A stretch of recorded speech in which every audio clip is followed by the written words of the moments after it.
অমলকান্তি আমার বন্ধু। স্কুলে আমরা একসঙ্গে পড়তাম। রোজ দেরি করে ক্লাসে আসতো, পড়া পারতো না। শব্দরূপ জিজ্ঞেস করলে এমন অবাক হয়ে জানালার দিকে তাকিয়ে থাকতো যে দেখে ভারী কষ্ট হতো আমাদের। আমরা কেউ মাস্টার হতে চেয়েছিলাম, কেউ ডাক্তার, কেউ উকিল। অমলকান্তি সেসব কিছু হতে চায়নি। সে রোদ্দুর হতে চেয়েছিল।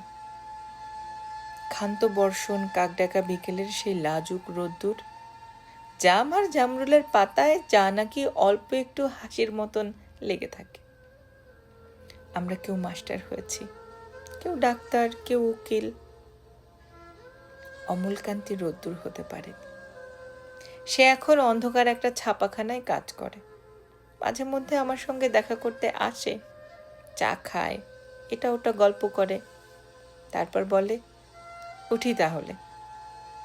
আমি ওকে দরজা পর্যন্ত এগিয়ে দিয়ে আসি।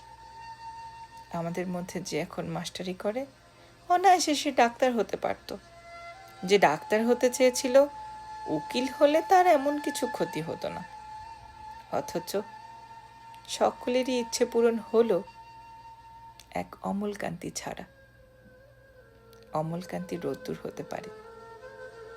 সেই অমলকান্তি রোদ্দুরের কথা ভাবতে ভাবতে ভাবতে ভাবতে যে একদিন রোদ্দুর হতে চেয়েছিল।